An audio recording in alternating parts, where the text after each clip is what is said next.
Eran las 2 de la madrugada cuando mi teléfono sonó con ese tono que yo había dejado solo para él, para mi hijo Oscar. Mi corazón se detuvo completamente. Llevaba 3 años sin escuchar ese sonido, 3 años desde que enterré a mi único hijo después de aquel accidente horrible en la carretera. Mis manos temblaban tanto que apenas pude alcanzar el celular en la mesa de noche.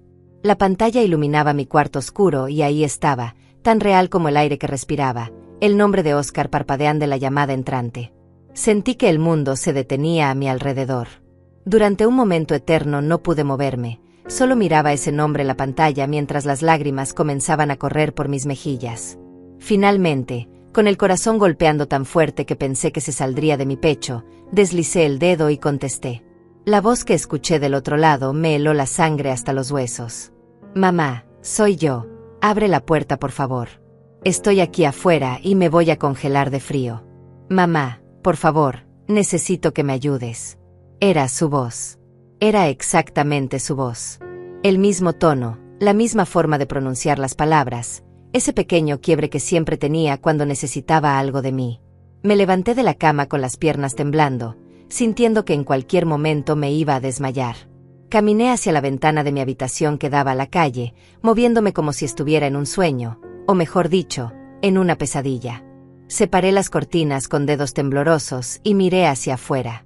La calle estaba iluminada apenas por la luz amarillenta del poste frente a mi casa, y ahí, parado en la acera, había una figura. Un hombre joven, con la misma estatura de Oscar, con la misma forma de pararse, con las manos metidas en los bolsillos de una chamarra oscura exactamente como mi hijo solía hacer cuando tenía frío. No podía ver su rostro con claridad por la distancia y la luz tenue, pero todo en esa silueta gritaba el nombre de mi hijo. Si les gustó esta historia, por favor denle like y suscríbanse al canal porque necesito que más personas escuchen lo que me pasó esa noche. El teléfono seguía pegado a mi oreja y escuché su voz otra vez, más desesperada ahora. Mamá, por favor, tengo frío. Necesito entrar. Necesito hablar contigo. Es urgente. Mamá. No podía pensar con claridad. Mi mente era un remolino de confusión, miedo, esperanza imposible y terror absoluto. Yo misma había identificado el cuerpo de mi hijo en la morgue hace 3 años. Yo misma había tocado su rostro frío por última vez antes de que cerraran el ataúd.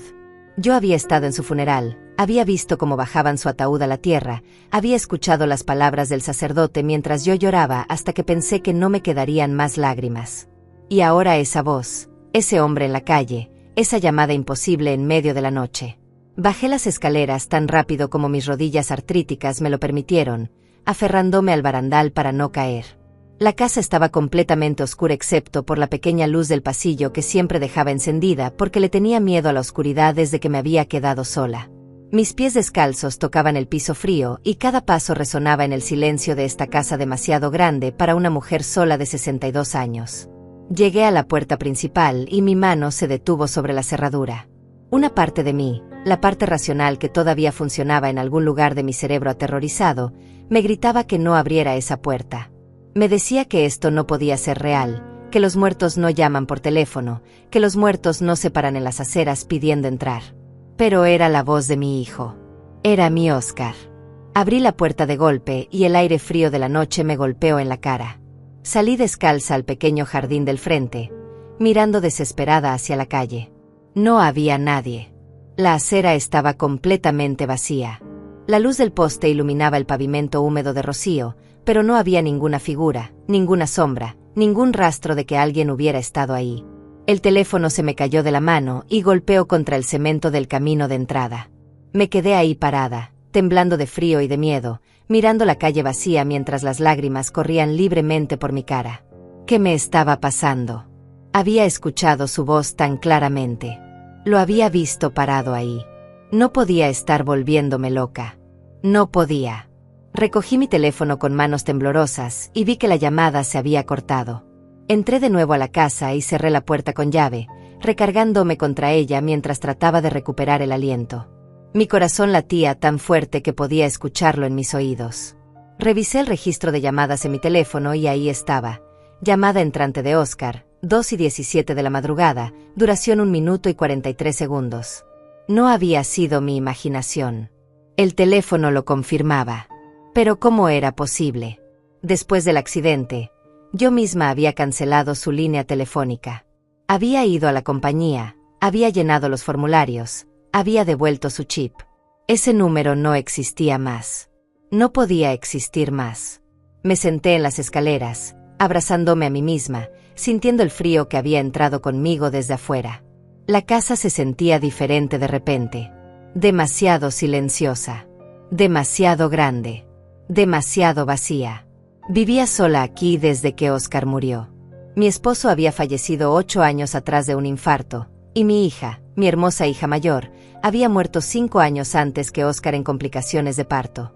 Guillermo, su esposo, se había alejado después de eso, consumido por su propio dolor. Esta casa que una vez estuvo llena de risas y vida ahora era solo un cascarón enorme donde una mujer vieja vivía rodeada de fantasmas y recuerdos. Tenía 4 habitaciones que nunca usaba, un comedor donde ya no comía porque para qué poner la mesa grande si solo era yo, una sala donde me sentaba sola todas las noches viendo programas de televisión que no me importaban solo para escuchar voces humanas. Mis rodillas me dolían constantemente. Mis manos temblaban incluso cuando no tenía miedo. A veces me olvidaba de tomar mis medicamentos y pasaba días sintiéndome mareada. La semana pasada me había caído en el baño y me había quedado ahí tirada 20 minutos antes de poder levantarme sola. No se lo había dicho a nadie porque no quería que pensaran que ya no podía cuidarme sola. No quería terminar en un asilo. Esta casa, con todos sus recuerdos dolorosos, era todo lo que me quedaba de mi familia. Miré hacia arriba, hacia la oscuridad del segundo piso, y un escalofrío me recorrió la espalda. Había escuchado algo. Un sonido suave, como pasos arrastrándose por el pasillo de arriba. Me quedé completamente inmóvil, conteniendo la respiración, escuchando. Silencio. Solo el zumbido del refrigerador en la cocina y el tic-tac del reloj antiguo en la sala. Debía ser la casa asentándose, me dije a mí misma. Las casas viejas hacen ruidos. Pero entonces lo escuché otra vez. Pasos. Lentos. Deliberados. Moviéndose desde el cuarto de Oscar hacia el pasillo. Me quedé paralizada en las escaleras, con cada músculo de mi cuerpo tenso, escuchando esos pasos que venían desde arriba.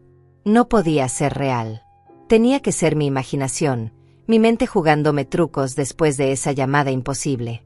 Pero los pasos continuaban, lentos y pesados, exactamente como Oscar solía caminar cuando llegaba tarde en la noche y trataba de no despertarme. Ese mismo arrastre suave del pie izquierdo que tenía desde que se lastimó el tobillo jugando fútbol cuando tenía 16 años. Un detalle tan específico, tan íntimo, que mi corazón se apretó dolorosamente en mi pecho. Reuní todo el valor que me quedaba y subí las escaleras, aferrándome al barandal, sintiendo como cada escalón crujía bajo mis pies descalzos. La oscuridad del segundo piso parecía más densa, más pesada, como si tuviera peso propio. Llegué al pasillo y encendí la luz. Todo estaba exactamente como lo había dejado antes de acostarme. Las puertas cerradas, el pasillo vacío, el silencio absoluto. Pero algo estaba diferente. La puerta del cuarto de Oscar, que yo siempre mantenía cerrada con llave, estaba entreabierta.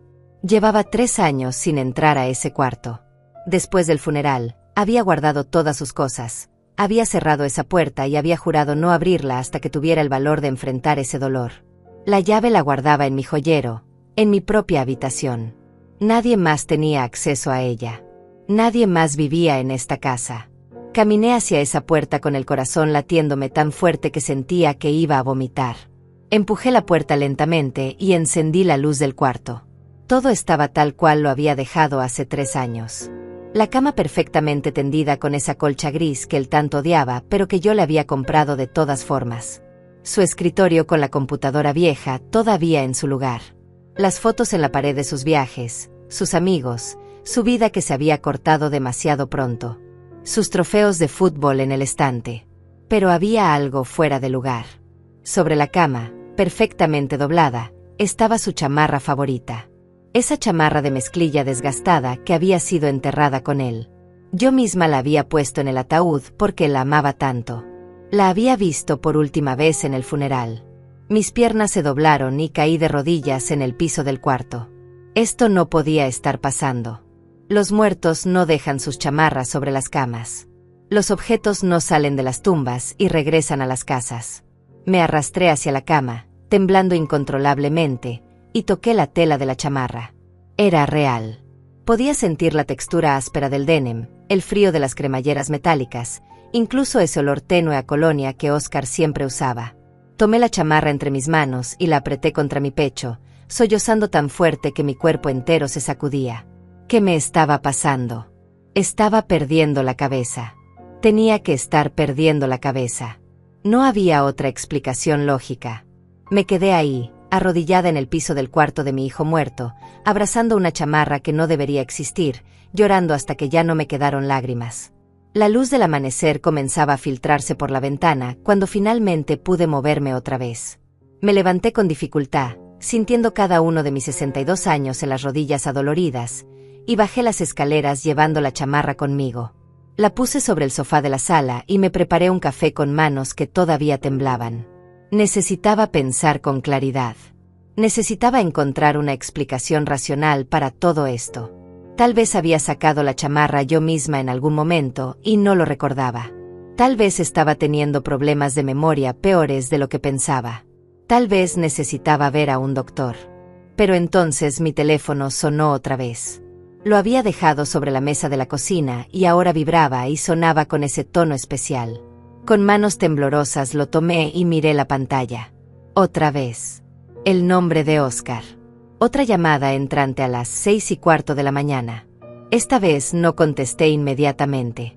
Me quedé mirando el teléfono, viendo cómo sonaba y sonaba, sintiendo que cada timbre era como un golpe en mi pecho. Finalmente, después de 8 timbres, contesté. Mamá, ¿por qué no me abriste la puerta anoche? Te estuve esperando afuera hasta que me congelé.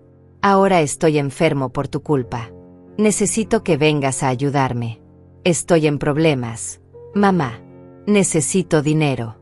Necesito que me ayudes. La voz sonaba exactamente igual, pero había algo diferente esta vez. Un tono de reclamo, casi de enojo. Mi Oscar nunca me hablaba así.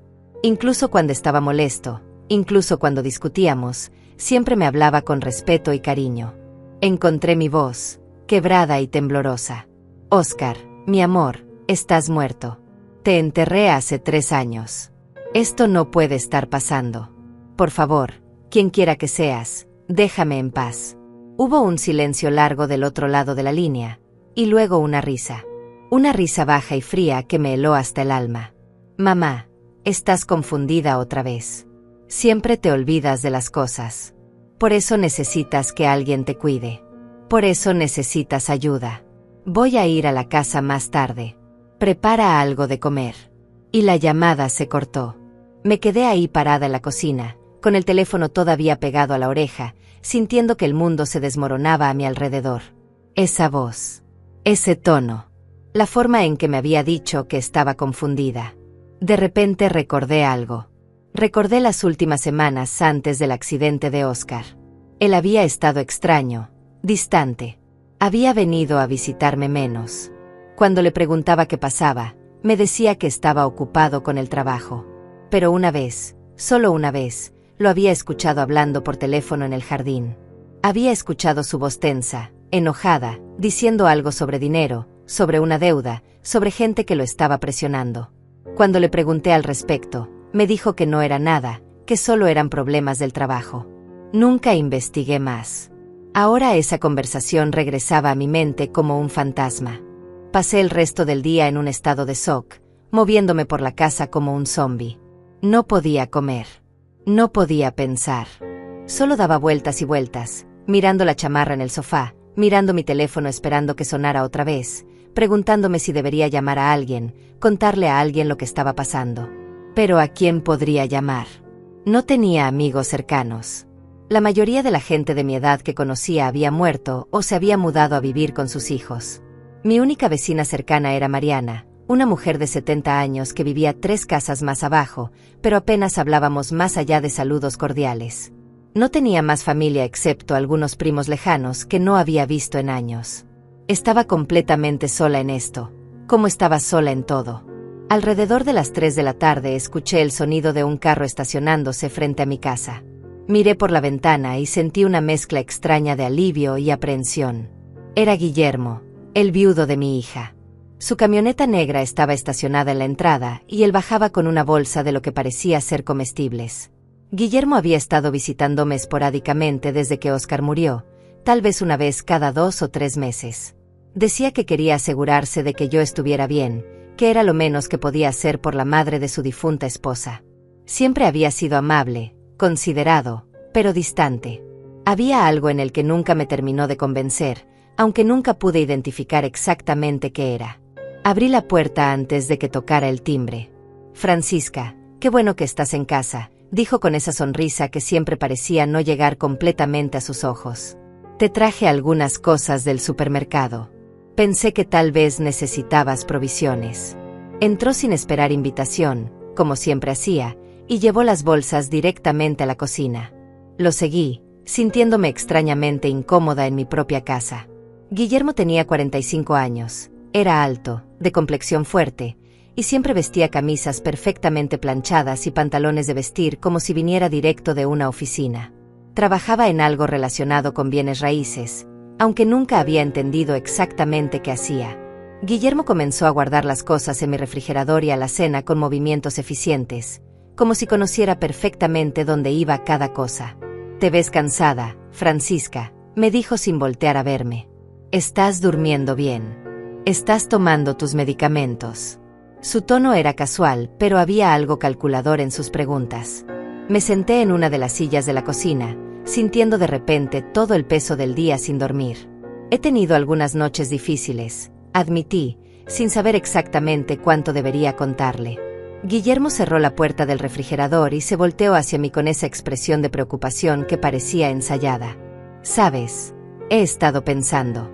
Esta casa es demasiado grande para ti sola. Las escaleras son peligrosas a tu edad. Y estás aquí completamente aislada. ¿Qué pasaría si te cayeras y nadie se enterara durante días? Deberías considerar vender este lugar y mudarte a algo más pequeño, más manejable. O tal vez a una residencia donde haya gente que pueda cuidarte». No era la primera vez que me hacía esta sugerencia. Durante los últimos meses, cada vez que venía, encontraba una forma de mencionar lo inapropiado que era para mí vivir sola en esta casa.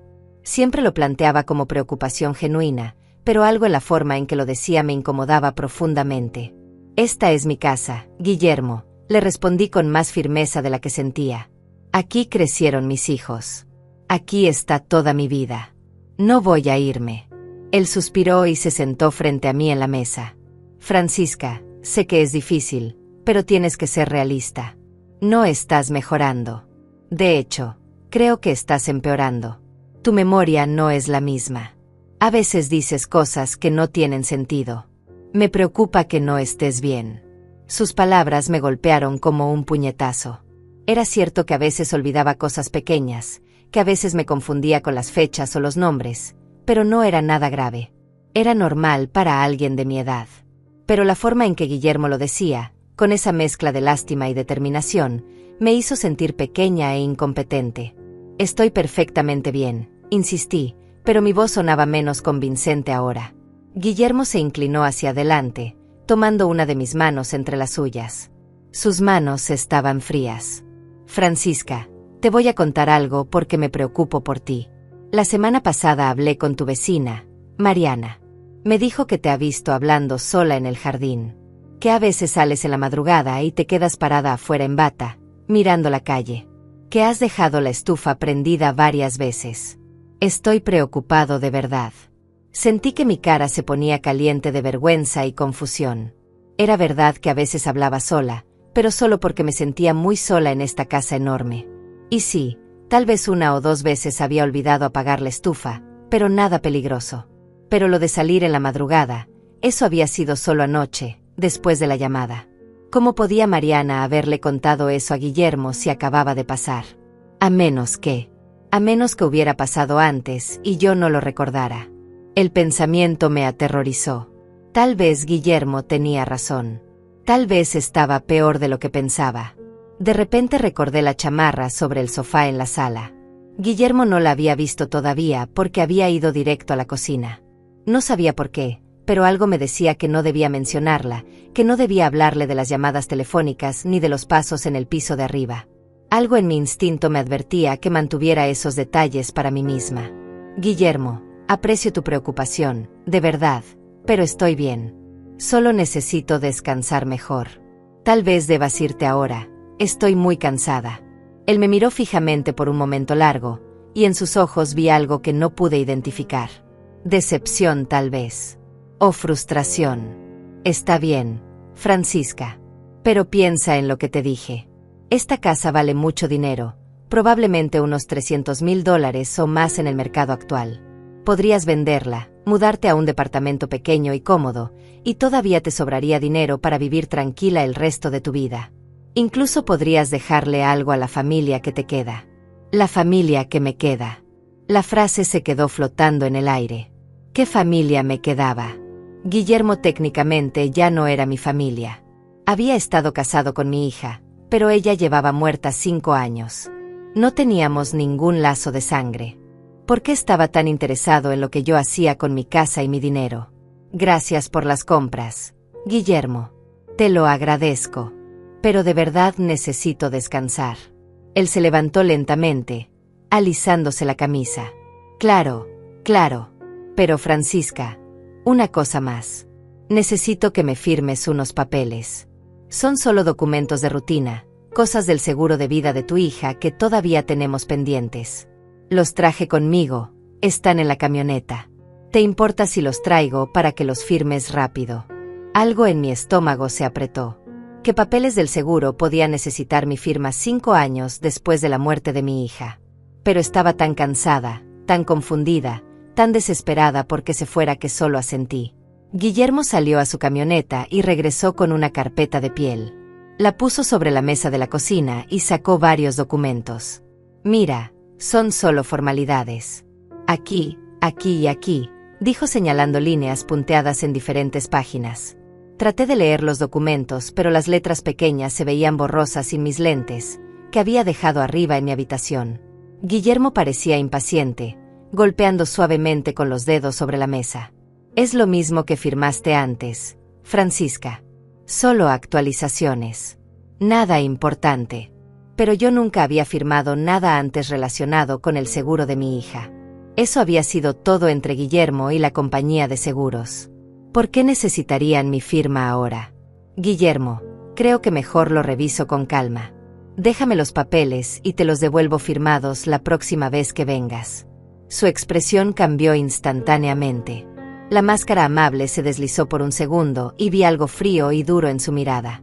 Francisca, de verdad necesito que los firmes ahora. Tengo que entregarlos mañana. Es importante. No quieres tener problemas legales, ¿verdad? Me puso una pluma en la mano con firmeza. Algo en su tono, en su insistencia, hizo que todos mis instintos se pusieran en alerta. No, Guillermo.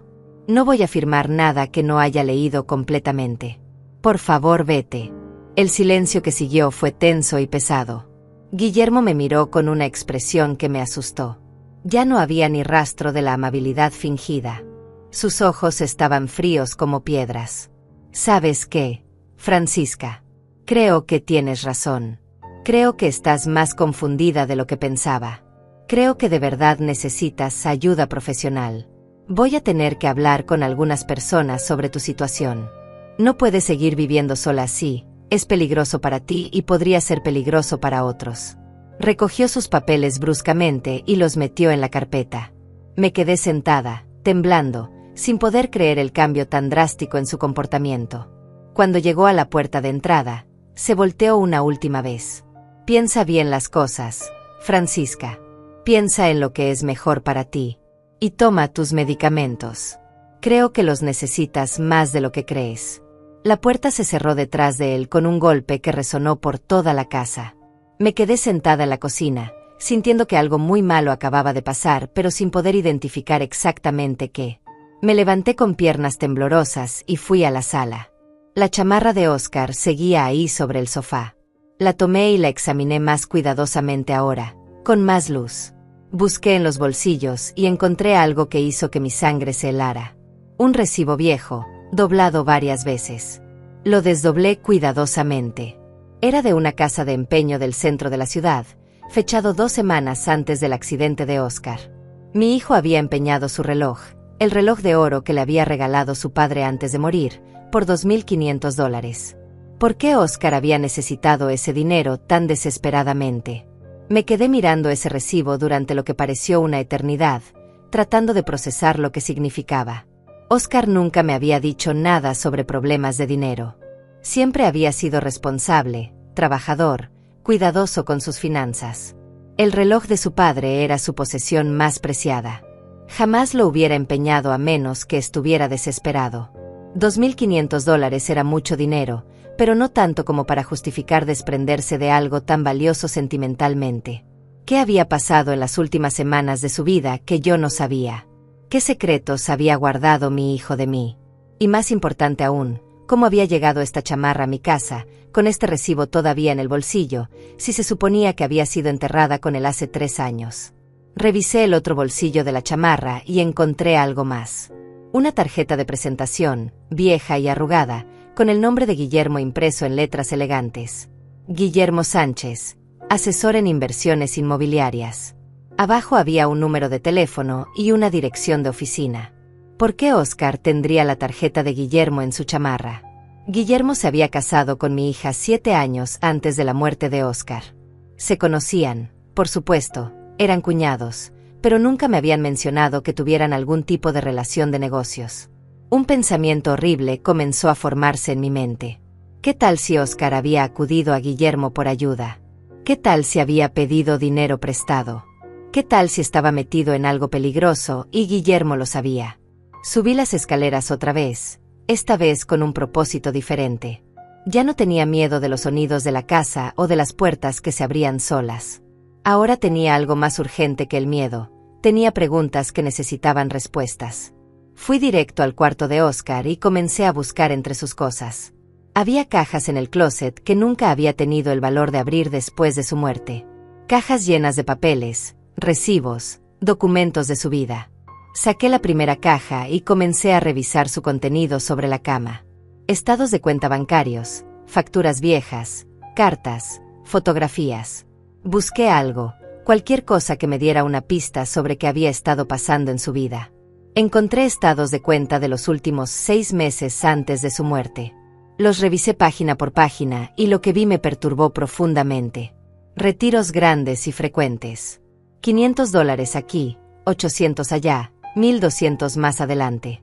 En total, en esos 6 meses, Oscar había retirado más de $15,000 de sus ahorros. ¿Para qué había necesitado todo ese dinero? Y luego vi algo que hizo que mi corazón se detuviera.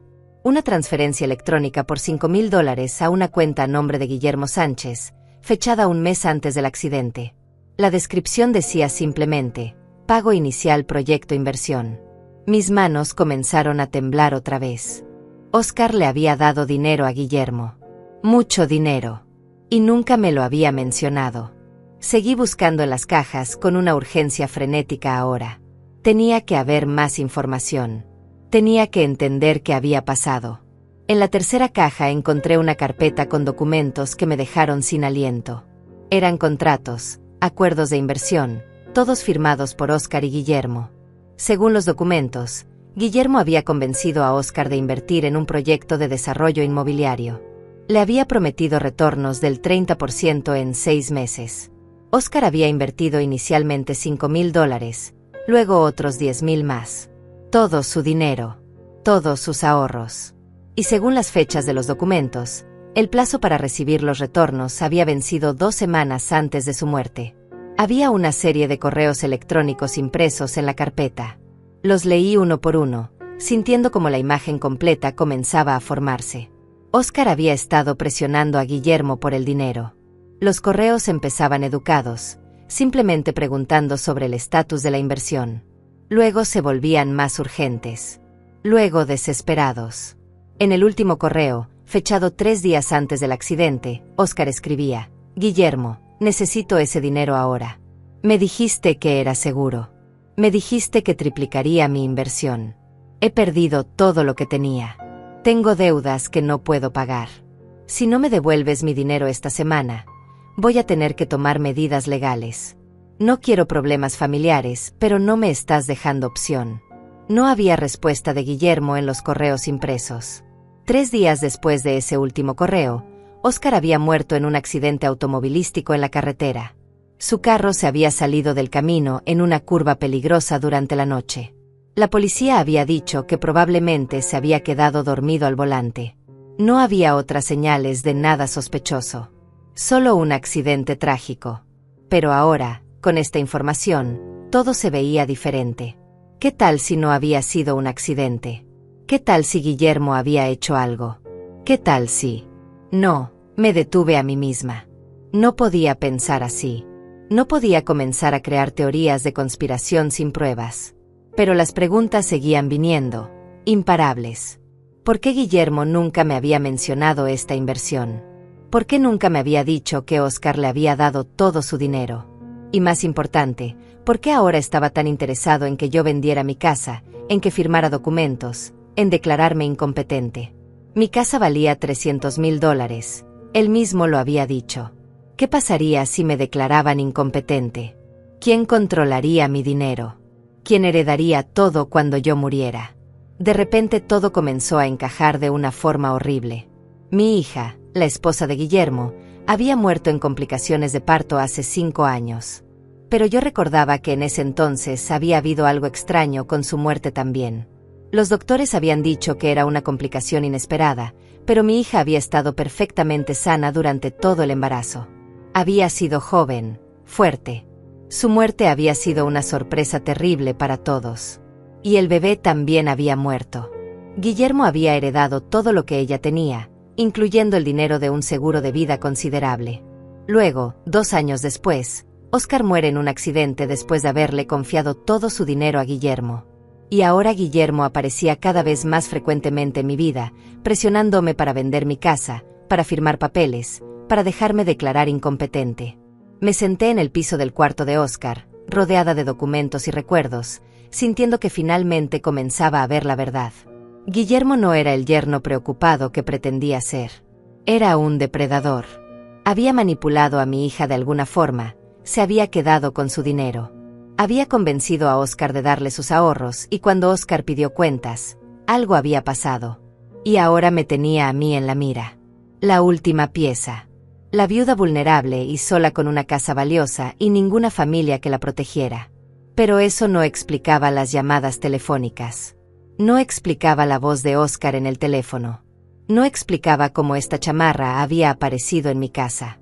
Como si el universo estuviera respondiendo a mis pensamientos. Mi teléfono sonó otra vez. Lo había dejado abajo en la cocina, pero podía escuchar el tono distintivo que resonaba por toda la casa. Bajé las escaleras corriendo tan rápido como mis piernas me permitieron. Llegué a la cocina justo cuando el teléfono dejaba de sonar. Revisé la pantalla. Llamada perdida de Óscar. Pero esta vez había algo diferente. Había dejado un mensaje de voz. En 3 años de estar muerto, el número de Óscar nunca había dejado mensajes. Con manos temblorosas puse el teléfono en altavoz y reproduje el mensaje.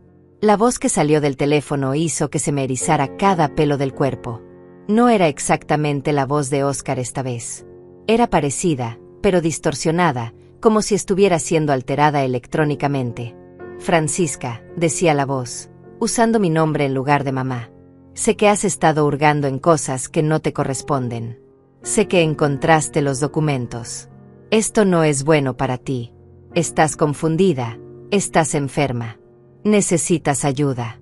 Necesitas dejar de inventar historias. Guillermo solo quiere ayudarte. Firma los papeles. Vende la casa. Acepta la ayuda antes de que sea demasiado tarde. Antes de que te pase algo malo. Antes de que termines como Óscar. El mensaje terminó con un clic seco y me quedé ahí parada en mi cocina, sintiendo que el piso se movía bajo mis pies. Antes de que termines como Óscar. Esas palabras eran una amenaza apenas velada. Y la voz, esa voz distorsionada que ya no pretendía siquiera sonar exactamente como mi hijo, confirmaba lo que mi instinto me había estado gritando. Alguien estaba tratando de asustarme, de manipularme, de hacerme creer que estaba perdiendo la cabeza. Y ese alguien tenía que ser Guillermo. Él era el único que se beneficiaría de que yo firmara esos papeles, de que vendiera mi casa, de que me declararan incompetente. Pero ¿cómo estaba haciendo esto? ¿Cómo había conseguido hacer que las llamadas aparecieran como si vinieran del teléfono de Oscar? ¿Cómo había puesto la chamarra en el cuarto de mi hijo? ¿Cómo había orquestado todo esto? Necesitaba ayuda. Necesitaba hablar con alguien. ¿Pero con quién? No tenía familia cercana. No tenía amigos íntimos. La policía pensaría que estaba loca si les contaba sobre llamadas telefónicas de mi hijo muerto. Pero entonces recordé algo. Iván. Mi sobrino Iván, el hijo de mi hermana menor que había muerto de cáncer hace 10 años. Iván y yo no habíamos sido muy cercanos. Él se había mudado a otra ciudad después de la muerte de su madre y solo nos hablábamos ocasionalmente en Navidad o cumpleaños. Pero él era abogado. Trabajaba en algún bufete corporativo. Tal vez él podría ayudarme a entender los documentos que Guillermo quería que firmara. Tal vez él sabría qué hacer. Busqué su número en mi teléfono con dedos temblorosos y marqué antes de perder el valor. Sonó 4 veces antes de que contestara. Tía Francisca, qué sorpresa, dijo Iván con esa voz profesional y distante que siempre usaba conmigo. ¿Está todo bien? No, Iván, no está todo bien, respondí, y para mi horror comencé a llorar. Necesito tu ayuda. Necesito que vengas. Creo que estoy en peligro. Hubo un silencio al otro lado de la línea, y luego su voz cambió, se volvió más suave, más preocupada. Tía, ¿qué pasó? ¿Estás herida? Necesito que llame una ambulancia. No, no estoy herida físicamente. Es Guillermo. Creo que está tratando de robarme. Creo que hizo algo terrible a Oscar. Necesito que revises unos documentos. Por favor, Iván. Eres el único que puede ayudarme. Iván dudó por un momento y pude escuchar voces de fondo, como si estuviera en su oficina. Tía, estoy en medio de algo importante ahora mismo. Puedo ir a verte este fin de semana. Son solo 3 días más. ¿Puedes esperarme hasta entonces? No, no puedo esperar. Guillermo estuvo aquí hoy. Está presionándome para que firme papeles. Dice que voy a tener problemas legales si no los firmo. Dice que me van a declarar incompetente. Iván, por favor. Soy tu tía. Soy la única familia que te queda. Mi voz se quebró en la última frase y escuché que Iván suspiraba. Está bien, está bien. Dame tu dirección otra vez. Voy para allá ahora. Pero tía, necesito que te calmes. Necesito que no hagas nada hasta que yo llegue. No firmes nada. No hables con Guillermo. Solo espérame. Voy a salir en 30 minutos. Colgué el teléfono sintiendo un pequeño rayo de esperanza por primera vez en días. Iván vendría. Él sabría qué hacer.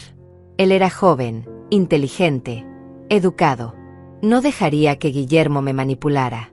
Subí otra vez al cuarto de Oscar y recogí todos los documentos que había encontrado. Los puse en una pila ordenada sobre la cama para mostrárselos a Iván cuando llegara. Mientras organizaba los papeles, encontré algo más escondido en el fondo de una de las cajas. Era un teléfono celular viejo, un modelo antiguo que no había visto en años. Lo encendí sin muchas esperanzas de que tuviera batería, pero para mi sorpresa se encendió mostrando que tenía 10% de carga. Era un teléfono que no reconocí. No era el teléfono que Oscar usaba normalmente. Tal vez era un teléfono de trabajo viejo o algo así. Revisé el registro de llamadas. Estaba casi todo borrado excepto por un número que aparecía repetidamente en las últimas semanas antes de su muerte. Un número sin nombre guardado. Marqué ese número desde mi propio teléfono, sin saber qué esperar. Sonó 2 veces y luego la voz que contestó me dejó helada. Francisca, me preguntaba cuánto te tardarías en encontrar ese teléfono. Era Guillermo. Era su voz, clara y fría, sin ninguna pretensión de amabilidad ahora. Colgué inmediatamente, sintiendo que mi corazón latía tan fuerte que pensé que iba a explotar. Guillermo había estado en contacto constante con Oscar antes de su muerte. Ese teléfono probablemente era uno que Guillermo le había dado para comunicarse sin dejar rastro en su teléfono principal. Y Guillermo sabía que yo lo encontraría eventualmente. Lo había dejado ahí a propósito. Estaba jugando conmigo. Mi teléfono sonó inmediatamente después de colgar. Era Guillermo llamando desde su número real ahora. No contesté. Llamó otra vez. Y otra vez. Dejó un mensaje. Francisca, necesitamos hablar. Sé que estás asustada. Sé que estás confundida. Pero necesitas confiar en mí. Soy la única familia que te queda. Soy el único que se preocupa por ti. No hagas nada estúpido. No llames a nadie. No le cuentes a nadie tus fantasías locas sobre llamadas telefónicas de fantasmas. Van a pensar que estás demente. Van a encerrarte en un hospital psiquiátrico. ¿Es eso lo que quieres? Dejé el teléfono sobre la cama y me alejé de él como si fuera una serpiente venenosa. Bajé las escaleras sintiendo que las paredes se cerraban sobre mí. Necesitaba aire. Necesitaba pensar. Salí al jardín del frente y me senté en el pequeño banco de madera que mi esposo había construido años atrás. El sol comenzaba a ponerse y el cielo se teñía de naranjas y rosas. La calle estaba tranquila. Algunas casas tenían las luces encendidas. Todo se veía tan normal, tan pacífico. ¿Cómo era posible que mi vida se estuviera desmoronando así mientras el mundo seguía girando normalmente a mi alrededor? Estaba sentada ahí, perdida en mis pensamientos, cuando escuché una voz que me sobresaltó. Francisca, ¿estás bien? Me volteé bruscamente y vi a Mariana, mi vecina de 3 casas más abajo, caminando hacia mí con expresión preocupada. Mariana era una mujer delgada y encorvada de 70 años, con el cabello completamente blanco y ojos azules muy claros. Usaba un bastón para caminar y se movía lentamente, pero con determinación. Nunca habíamos sido muy amigas, solo vecinas cordiales que se saludaban de lejos, pero en ese momento me alegró tanto ver un rostro amable que sentí ganas de abrazarla. «Hola Mariana, estoy bien, solo tomando aire», respondí tratando de sonar normal. Ella se sentó a mi lado en el banco sin pedir permiso, jadeando un poco por el esfuerzo de caminar. «No te ves bien, Francisca. Te he visto últimamente y estás muy delgada, muy pálida. Y ese hombre que viene a visitarte, ese Guillermo, no me gusta nada. Viene demasiado seguido. Y siempre tiene esa expresión, como si estuviera calculando algo». Sus palabras me tomaron por sorpresa. Pensé que Mariana ni siquiera notaba quién venía o iba de mi casa. Tú hablaste con Guillermo sobre mí», pregunté recordando lo que él me había dicho más temprano. Mariana me miró confundida. «Hablar con él. Jamás. Ese hombre me da mala espina. ¿Por qué iba a hablar con él? Pero él dijo que tú le habías contado cosas sobre mí. Que me habías visto hablando sola, saliendo en las madrugadas». Mariana negó con la cabeza enfáticamente. «Yo nunca he hablado con ese hombre en mi vida. No sé de qué estás hablando, Francisca. Pero ahora que lo mencionas, sí te he visto salir de noche un par de veces. Pensé que tenías insomnio o algo así. No me pareció nada raro. Todos tenemos noches difíciles a nuestra edad». Entonces Guillermo había mentido sobre eso también. Había inventado que Mariana le había contado cosas para hacerme dudar de mi propia cordura. «Mariana, necesito preguntarte algo importante. ¿Has visto a Guillermo entrar a mi casa cuando yo no estoy?» Ella pensó por un momento, frunciendo el ceño. «Bueno, ahora que lo mencionas, sí. La semana pasada lo vi entrando a tu casa con llaves propias, como a las 10 de la mañana. Pensé que tal vez tú le habías dado llaves porque te ayudaba con algo. Salió como media hora después cargando una caja. Sentí que mi estómago se revolvía. Guillermo tenía llaves de mi casa y yo no se las había dado. Eso significaba que podía entrar cuando quisiera. Podía poner cosas, mover cosas, hacer lo que quisiera. La chamarra de Oscar en el cuarto. Los ruidos en la noche. Todo tenía sentido ahora. «Mariana», susurré sintiendo que las lágrimas comenzaban a caer otra vez. «Creo que estoy en peligro. Creo que Guillermo está tratando de robarme. Tal vez de hacerme daño». Ella tomó mi mano entre las suyas, que estaban arrugadas y manchadas por la edad, pero eran cálidas y firmes. Mariana apretó mi mano con una fuerza sorprendente para alguien de su edad. «Entonces tenemos que llamar a la policía ahora mismo», dijo con determinación. «No, no podemos», respondí sintiendo la desesperación apoderándose de mí. «¿Qué les voy a decir? Que recibo llamadas de mi hijo muerto. Que encuentro ropa que debería estar enterrada. Que mi yerno quiere que firme papeles. Van a pensar que estoy loca, Mariana. Van a pensar exactamente lo que Guillermo quiere que piensen. Ella me miró fijamente con esos ojos azules claros que de repente parecían mucho más agudos de lo que había pensado. Francisca, escúchame bien. Yo he vivido 70 años en este mundo y he visto de todo. He visto a hombres manipuladores, he visto a familias robándose entre sí, he visto maldad disfrazada de preocupación. Y ese Guillermo tiene todas las señales. Pero necesitas pruebas concretas. Necesitas algo que la policía no pueda ignorar. Tengo documentos, le dije. Encontré contratos, transferencias de dinero. Óscar le dio miles de dólares a Guillermo en una inversión que nunca le devolvió. Y luego Óscar murió. Mariana asintió lentamente. Eso es un comienzo. ¿Qué más tienes? Le conté sobre el teléfono que había encontrado, sobre cómo Guillermo había contestado cuando marqué el número, sobre los mensajes de voz amenazantes, sobre cómo Guillermo insistía en que firmara papeles sin dejarme leerlos, sobre cómo había mentido diciendo que ella le había contado cosas sobre mí. Con cada detalle que compartía, veía cómo la expresión de Mariana se volvía más seria, más preocupada. Francisca, ese hombre no solo quiere robarte. Creo que es peligroso de verdad. Si hizo algo a tu hijo, si hizo algo a tu hija, no va a detenerse contigo. Sus palabras confirmaban mis peores miedos. Mi hija. Mariana tenía razón. Tenía que investigar más sobre la muerte de mi hija también. Había aceptado la explicación de los doctores en ese entonces porque estaba destrozada por el dolor, porque no podía imaginar que alguien pudiera hacerle daño a propósito a una mujer embarazada. Pero ¿qué tal si? Mariana, tú vivías aquí cuando mi hija murió. ¿Recordás algo extraño de esa época? Algo sobre Guillermo. Ella pensó por un largo momento, mirando hacia la calle mientras el cielo se oscurecía cada vez más. Sabes, ahora que lo mencionas, sí hubo algo. Unos días antes de que tu hija fuera al hospital, la vi discutiendo con Guillermo en el jardín de tu casa. Ella estaba muy alterada, llorando.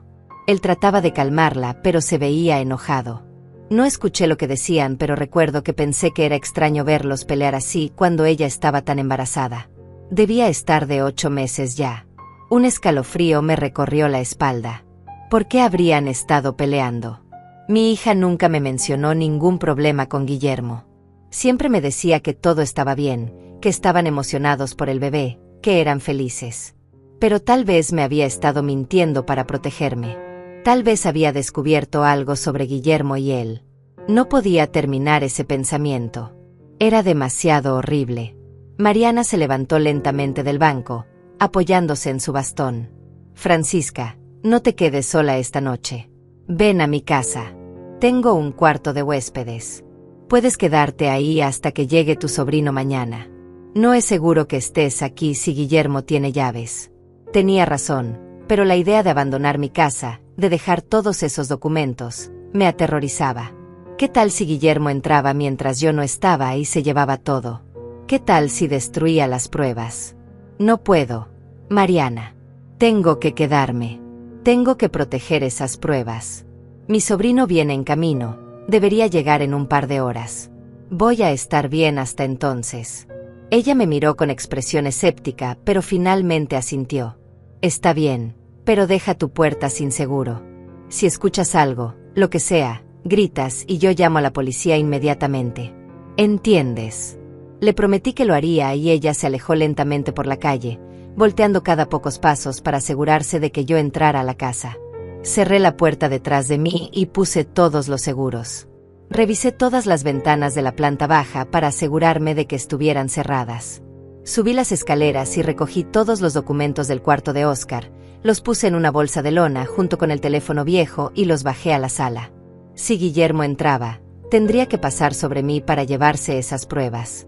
Me senté en el sofá, abrazando la bolsa contra mi pecho, esperando que Iván llegara. Las horas pasaban con una lentitud agonizante. Cada ruido de la casa me hacía saltar. El viento contra las ventanas sonaba como pasos. El crujido de las maderas viejas sonaba como alguien subiendo las escaleras. Traté de calmarme recordándome que Guillermo no vendría esta noche. No tendría razón para venir. No sabía que yo había encontrado los documentos. No sabía que había llamado a Iván. Pero entonces escuché algo que hizo que mi sangre se congelara. El sonido inconfundible de una llave entrando en la cerradura de la puerta principal. Me levanté del sofá tan rápido que me mareé. Miré hacia la puerta y la vi moverse lentamente. Alguien estaba entrando a mi casa. Busqué mi teléfono frenéticamente para llamar a la policía, pero lo había dejado arriba en mi cuarto. La puerta se abrió y ahí estaba Guillermo, parado en el umbral con una expresión en su rostro que nunca le había visto antes. Ya no había ni rastro de la máscara amable. Sus ojos eran fríos y calculadores. En su mano derecha llevaba algo que hizo que mi corazón se detuviera. Un set de llaves que reconocí inmediatamente. Eran las llaves de mi casa, pero también había otras. Llaves del carro de Oscar. Llaves de la casa donde había vivido mi hija. Las había tenido todo este tiempo. Francisca, dijo con voz calmada pero con un tono de amenaza apenas contenida. Necesitamos hablar. Sé que llamaste a Iván. Sé que le contaste mentiras sobre mí. Eso no fue inteligente. Como sabías que llamé a Iván, susurré retrocediendo hacia la sala. Él sonrió y sacó un teléfono de su bolsillo. Tu teléfono está vinculado a una aplicación en mi celular.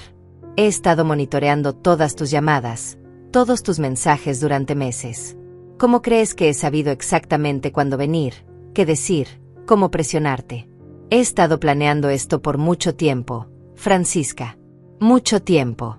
Sentí que las piernas me temblaban. Dame ese teléfono. Dame esas llaves. Sal de mi casa ahora mismo o voy a gritar. Guillermo cerró la puerta detrás de él y se acercó lentamente. Grita todo lo que quieras. Mariana es sorda del oído derecho y usa audífonos que se quita en la noche. Nadie va a escucharte.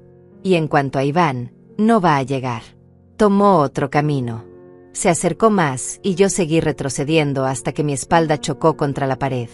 ¿Qué hiciste? ¿Qué le hiciste a Iván? Nada, todavía. Solo le envié un mensaje desde tu teléfono diciéndole que ya no necesitaba su ayuda, que habías exagerado, que estabas confundida.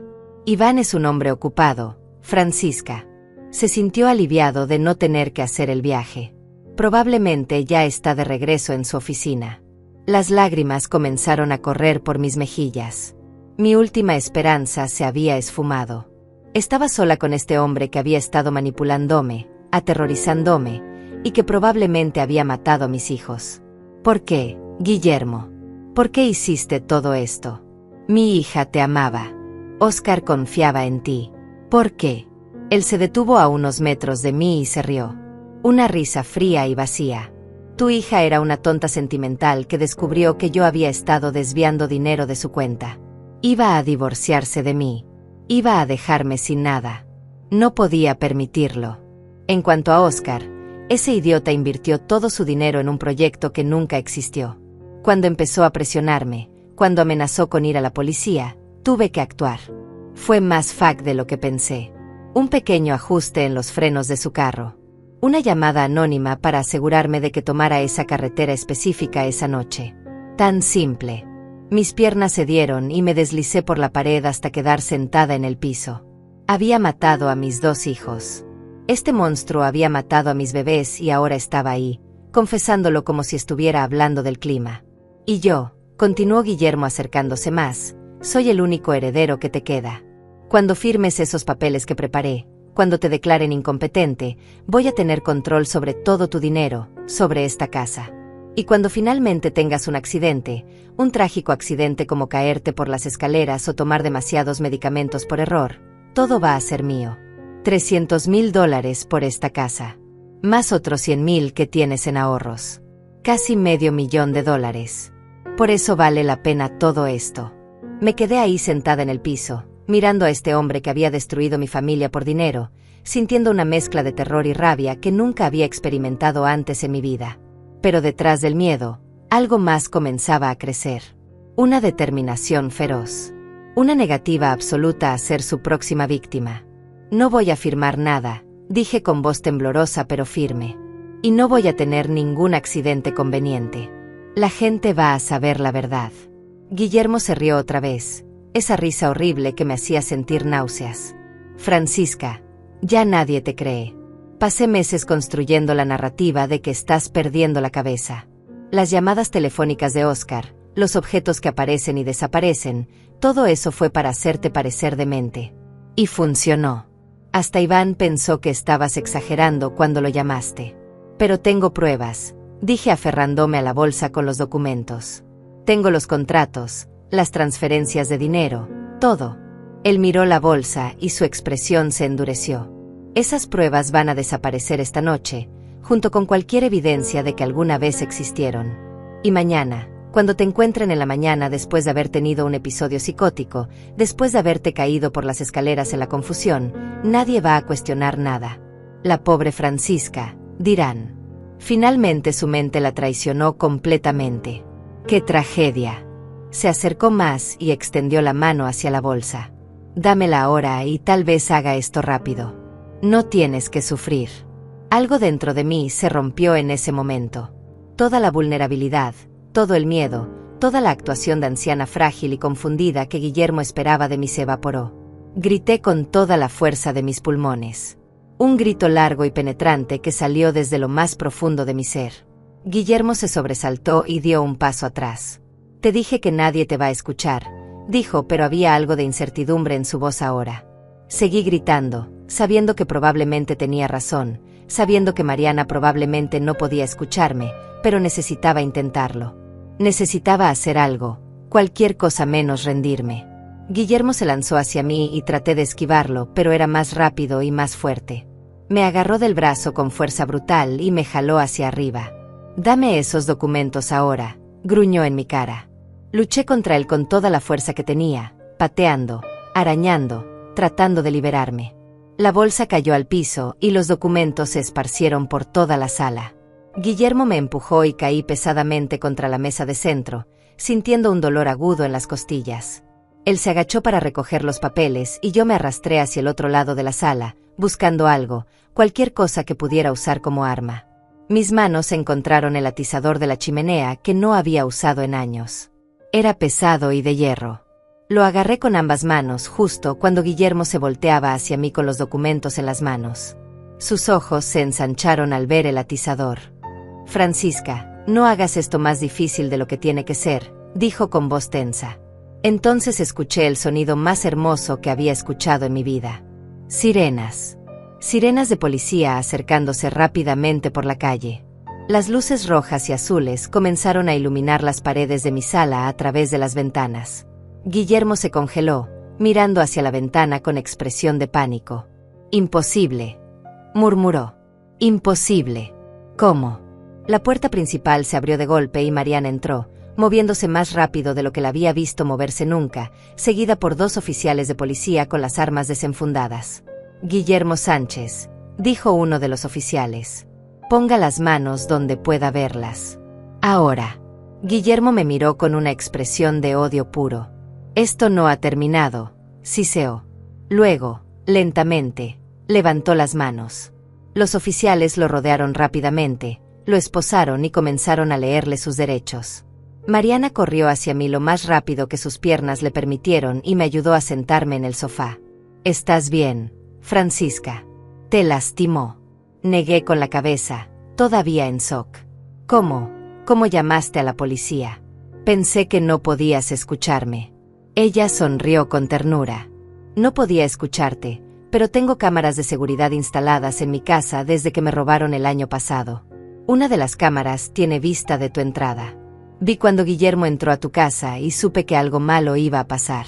Llamé a la policía inmediatamente. Les dije que había un intruso en la casa de mi vecina y que temía por su vida. Uno de los oficiales se acercó a nosotras. Señora Godínez, está herida. Necesita atención médica. Negué con la cabeza. Estoy bien. Solo algunos moretones. Pero necesitan escuchar lo que tengo que decirles.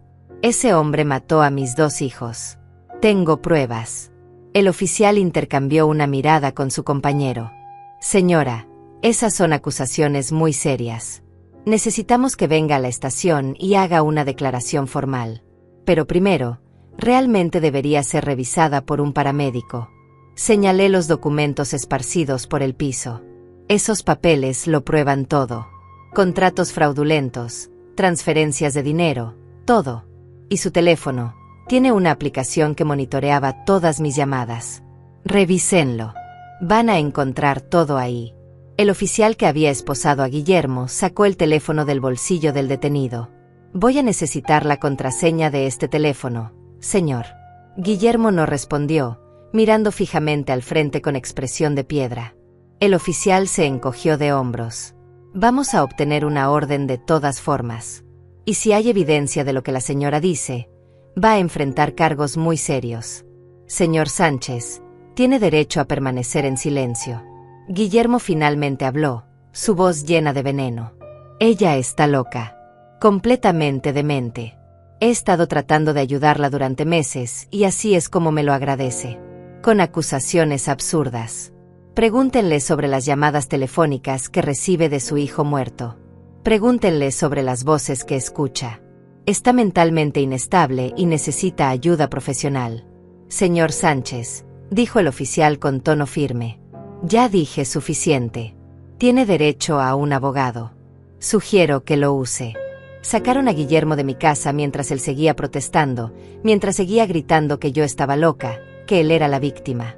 Vi cómo lo metían en la patrulla y finalmente, comencé a sentir que podía respirar otra vez. Mariana se sentó a mi lado y tomó mi mano.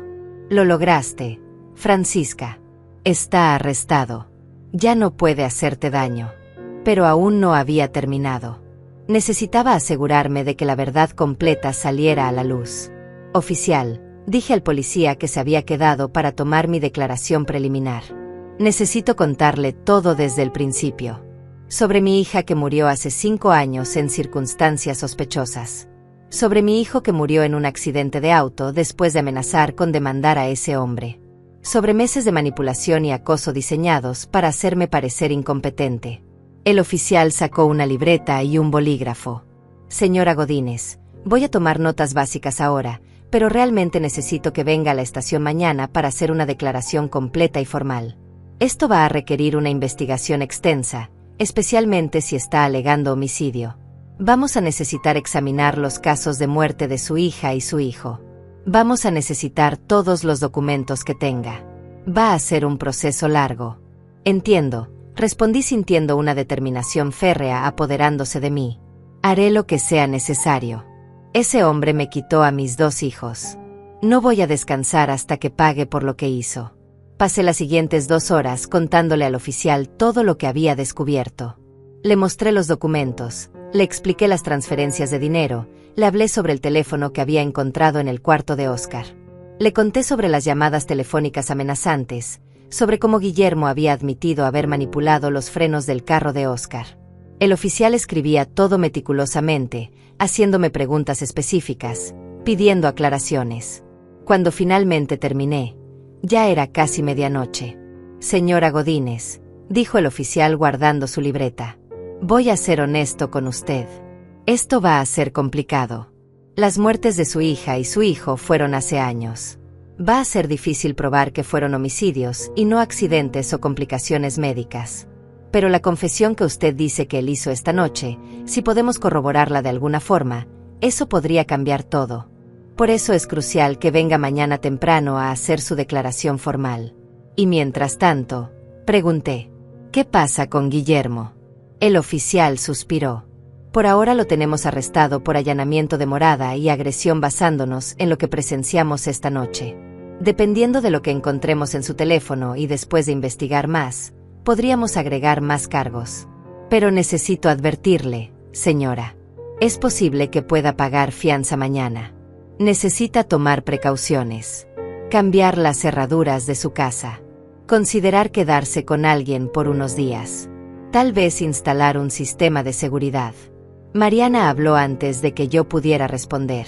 Se va a quedar conmigo esta noche y todas las noches que sean necesarias hasta que ese hombre esté encerrado permanentemente. Y yo voy a llamar a un cerrajero mañana a primera hora. El oficial asintió con aprobación. Esa es una buena idea. También voy a pedir que patrullen esta área con más frecuencia durante los próximos días. Y señora Godínez, si Guillermo intenta contactarla de cualquier forma, llamadas, mensajes, apariciones en persona, me llama inmediatamente. Aquí está mi tarjeta con mi número directo. Me dio una tarjeta y se preparó para irse. Una última cosa, oficial, dije antes de que llegara a la puerta. El teléfono de Guillermo.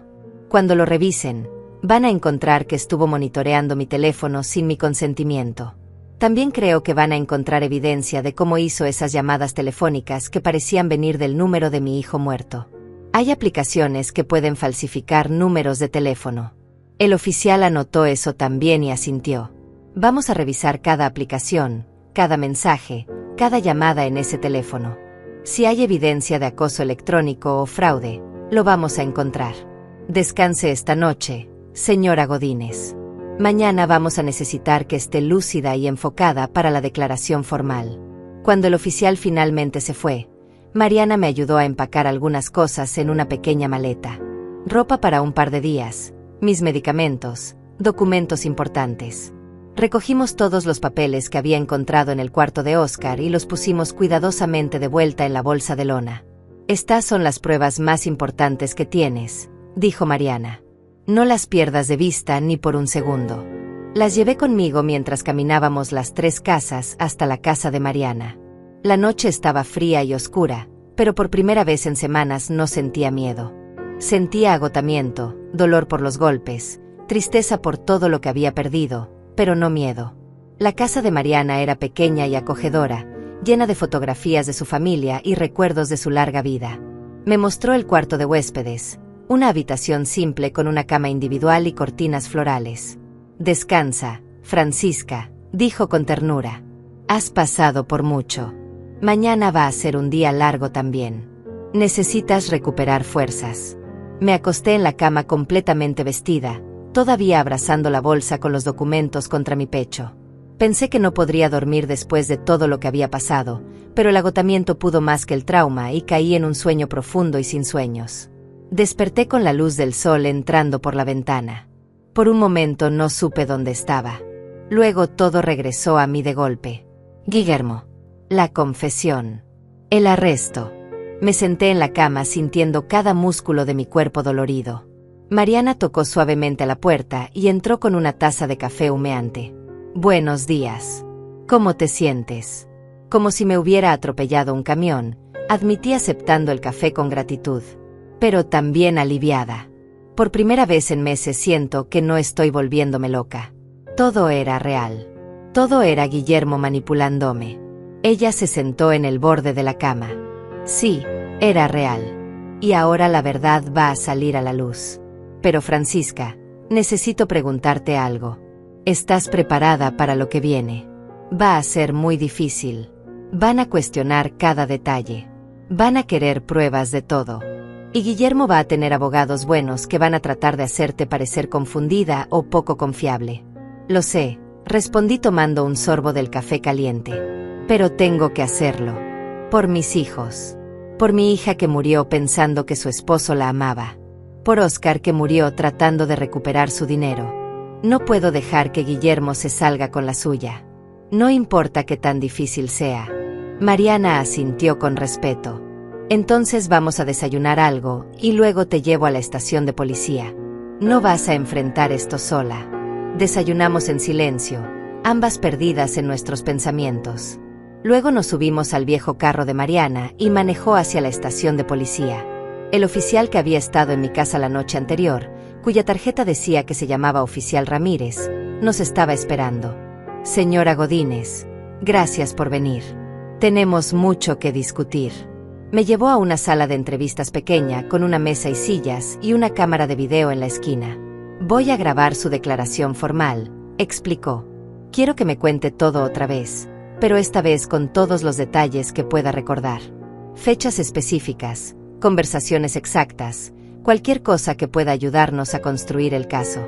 Pasé las siguientes 3 horas contando mi historia una y otra vez, respondiendo preguntas, aclarando detalles. El oficial Ramírez era paciente pero meticuloso. Me preguntaba sobre cada documento, cada conversación, cada detalle de los últimos meses. Cuando finalmente terminamos, me sentía exhausta pero también extrañamente aliviada. Había dicho todo. Había contado la verdad completa. Señora Godínez, dijo el oficial Ramírez apagando la cámara. Tengo algunas noticias. Primero, revisamos el teléfono de Guillermo esta mañana. Encontramos exactamente lo que usted dijo. Tiene una aplicación de monitoreo instalada que estaba vinculada a su teléfono. También tiene una aplicación que permite falsificar números de identificación de llamadas. Encontramos un registro de múltiples llamadas hechas a su número que aparecían como si vinieran del teléfono de su hijo. Sentí una validación inmensa. Entonces no estaba loca. Todo había sido manipulación. El oficial continuó. También encontramos mensajes de texto entre Guillermo y un mecánico cuestionable, fechados justo antes de la muerte de su hijo. Los mensajes sugieren que Guillermo pagó para que manipularan el carro de Oscar. Es circunstancial, pero combinado con todo lo demás, es muy incriminatorio. Mi corazón latía con fuerza. Significa que pueden acusarlo de asesinato. El oficial dudó. Estamos trabajando con la fiscalía ahora mismo. Van a decidir exactamente qué cargos presentar. Pero basándonos en la evidencia que tenemos, estoy confiado de que Guillermo va a enfrentar consecuencias serias. También estamos reabriendo la investigación sobre la muerte de su hija. Vamos a revisar todos los registros médicos. Vamos a entrevistar a los doctores y enfermeras que estuvieron presentes. Si hay algo sospechoso, lo vamos a encontrar. ¿Y qué pasa ahora?, pregunté. Con Guillermo. ¿Dónde está? El oficial suspiró. Aquí es donde tengo malas noticias. Guillermo pagó la fianza esta mañana. Está libre por ahora, pero con condiciones estrictas. No puede acercarse a usted. No puede contactarla de ninguna forma. Si viola esas condiciones, va de regreso a la cárcel inmediatamente. Sentí que el miedo regresaba. Está libre. Puede venir tras de mí. El oficial Ramírez puso una mano tranquilizadora sobre la mesa. Señora Godínez, entiendo su miedo. Pero Guillermo sabe que lo estamos vigilando de cerca ahora. Sabe que cualquier movimiento en falso va a resultar en su arresto inmediato. Es más inteligente que eso. Va a conseguir abogados y va a tratar de defenderse legalmente. No va a arriesgarse a hacer nada que lo incrimine más. Además, vamos a tener patrullas regulares pasando por su casa y la de Mariana. Y tiene mi número directo. Cualquier cosa, no importa que tan pequeña parezca, me llama. Asentí, tratando de convencerme de que estaría segura. Pero una parte de mí sabía que Guillermo era impredecible. Era un hombre que había matado a 2 personas para cubrir sus crímenes. Que lo detendría de intentar eliminar a la testigo principal en su contra. Mariana me esperaba afuera de la sala de entrevistas. Por su expresión preocupada, sabía que el oficial le había contado que Guillermo estaba libre. Nos vamos a casa, dijo firmemente. Y vamos a instalar cerraduras nuevas y un sistema de alarma. Hoy mismo. Pasamos el resto del día haciendo exactamente eso. Un cerrajero vino y cambió todas las cerraduras de mi casa. Una compañía de seguridad instaló un sistema de alarma con sensores en todas las puertas y ventanas, y cámaras de seguridad que cubrían el frente y la parte trasera de la propiedad. Era caro, casi $2,000 en total, pero valía cada centavo por la paz mental que me daba. También llamé a Iván otra vez, esta vez desde el teléfono de Mariana. Le conté todo lo que había pasado y él se sintió horrible por haber creído el mensaje falso. Iván llegó esa misma tarde, manejando directamente desde su oficina sin siquiera pasar por su casa primero. Cuando lo vi bajar de su carro, me sorprendió cuánto se parecía a mi hermana, su madre. Tenía sus mismos ojos oscuros y su determinación. Tía Francisca, dijo abrazándome con cuidado de no lastimar mis moretones. Perdóname por no venir anoche. Debí haber sabido que algo andaba mal. No es tu culpa, respondí. Guillermo es muy manipulador. Engañó a todos. Iván revisó todos los documentos que yo había encontrado con ojo de abogado experto. Esto es oro puro, dijo después de una hora de revisar cada papel. Fraude, malversación, evidencia de conspiración. Y combinado con lo que la policía encontró en su teléfono, Guillermo no tiene forma de salir de esto. Voy a coordinar con la fiscalía. Voy a asegurarme de que este caso se maneje correctamente. Los siguientes días fueron un torbellino de actividad. Iván trabajó incansablemente con la fiscalía, ayudándoles a construir el caso contra Guillermo. La policía entrevistó al mecánico que había manipulado el carro de Oscar, y bajo presión, confesó todo. Admitió que Guillermo le había pagado $5,000 para cortar parcialmente la línea de frenos de manera que fallarían después de cierta distancia. Esa confesión fue la pieza clave que faltaba. Con eso, la fiscalía pudo presentar cargos de asesinato en primer grado contra Guillermo por la muerte de Óscar. La investigación sobre la muerte de mi hija también reveló información perturbadora. Los doctores, cuando fueron entrevistados otra vez años después, admitieron que siempre les había parecido extraño que una mujer tan joven y saludable hubiera tenido complicaciones tan severas. Revisaron los registros médicos y encontraron evidencia de que mi hija había tenido niveles inusualmente altos de cierto medicamento en su sistema, un medicamento que ella no estaba tomando. Alguien se lo había administrado sin su conocimiento. Recordaron que Guillermo había estado solo con ella en la habitación del hospital durante largos periodos antes de que ocurrieran las complicaciones. Aunque no era prueba definitiva, era suficiente para presentar cargos adicionales. El caso se volvió noticia local. Los periódicos publicaban artículos sobre el hombre que había matado a su esposa y su cuñado por dinero, que había tratado de manipular psicológicamente a su suegra para robarle. Mi historia resonó con muchas personas, especialmente con otras personas mayores que habían experimentado manipulación financiera por parte de familiares. Recibí cartas de apoyo de extraños, de gente que compartía sus propias historias de abuso. Me di cuenta de que no estaba sola en esto, que lo que me había pasado era más común de lo que nadie quería admitir. El juicio de Guillermo duró 3 semanas. Yo testifiqué durante 2 días completos, contando mi historia al jurado, mostrando los documentos, explicando la manipulación. Guillermo me miraba desde la mesa de la defensa con ojos fríos y calculadores, pero ya no me daba miedo. Sus abogados trataron de hacerme parecer confundida, sugirieron que mis problemas de memoria significaban que no era una testigo confiable. Pero Iván había preparado bien mi testimonio. Tenía respuestas para todo. Y cuando el mecánico testificó, cuando explicó exactamente cómo había sabotado el carro de Óscar bajo instrucciones de Guillermo, vi cómo el caso de la defensa se desmoronaba. El jurado deliberó durante 6 horas. Cuando regresaron con el veredicto, yo estaba sentada en la sala del tribunal con Mariana a un lado e Iván al otro, sosteniendo sus manos con tanta fuerza que probablemente les dejé marcas. El capataz del jurado se puso de pie y leyó el veredicto. Culpable de asesinato en primer grado en el caso de Óscar Godínez. Culpable de homicidio en segundo grado en el caso de mi hija. Culpable de intento de fraude, acoso, agresión. Guillermo no mostró ninguna emoción cuando escuchó el veredicto. Solo se quedó sentado, mirando al frente con expresión vacía. El juez lo sentenció a 2 cadenas perpetuas sin posibilidad de libertad condicional, más 30 años adicionales por los otros cargos. Nunca saldría de prisión.